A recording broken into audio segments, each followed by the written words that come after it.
मेंदिके गावात एक खांब आहे, जो वाऱ्याने नाही तर शक्तीने हलतो. हा खांब लाकडाचा आहे, पण याला हात लावायची हिंमत आजही कोणी करत नाही, कारण हा खांब जिवंत आहे. लोक म्हणतात, कोणावर करणी असो, बाधा असो किंवा बाहेरची हवा, या खांबाच्या संपर्कात आलं की ते सावट किंचाळत बाहेर पडतं. पण प्रश्न हा आहे, एका वाळलेल्या लाकडात एवढी भयानक ताकद आली कुठून? ही कथा आहे त्या दुपारची, जेव्हा साक्षात बाळूमामा इथे विश्रांती घेत होते. अचानक रानातून एक माणूस धावत आला. त्याचे कपडे फाटलेले, डोळे रक्तासारखे लाल आणि तोंडातून जनावरच्या गुरगुरण्याचा आवाज येत होता.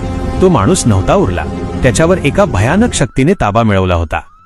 तो सरळ मामांच्या अंगावर धावला. वातावरण थिजलं, श्वास रोखले गेले, पण मामा जागचे हल्ले नाहीत.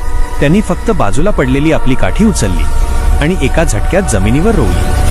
मामांचा आवाज कडाडला, खबरदार, जिथं माझी काठी उभी आहे तिथं जगातली कोणतीही वाईट शक्ती तग धरू शकत नाही.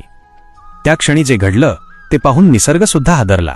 ती काठी जमिनीने अशी घट्ट पकडली, जणू काही त्या काठीला मुळं फुटली आणि त्या माणसाच्या शरीरातून एक वेदनेची किंकाळी हवेत विरली. त्याच्यावरचं ते भयानक ओझं त्या काठीच्या एका स्पर्शाने कोळसा झालं. तीच ही काठी, जो आज मेंदिकेचा खांब म्हणून उभा आहे. आज शेकडो वर्ष झाली, ऊन, वारा, पाऊस झेलूनही हा खांब तसाच उभा आहे.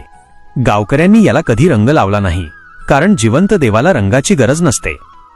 अमावस्येच्या रात्री आजही हा खांब थरथरतो. भक्त सांगतात, इथे डोकं टेकवलं की शरीरातला ताप निघून जातो आणि एक थंड शहार अंगावरून फिरतो. हा खांब आजही जागा आहे, तुमच्या रक्षणासाठी. विज्ञानाला हे कोडं सुटत नाही, पण भक्तांना उत्तर माहीत आहे. जोवर हा खांब उभा आहे तोवर स्वतः बाळूमामा इथे पहारा देत आहेत. आणि जिथं मामांचा पहारा, तिथं विषयात संपला. बाळूमामांच्या नावानं सांग भलं.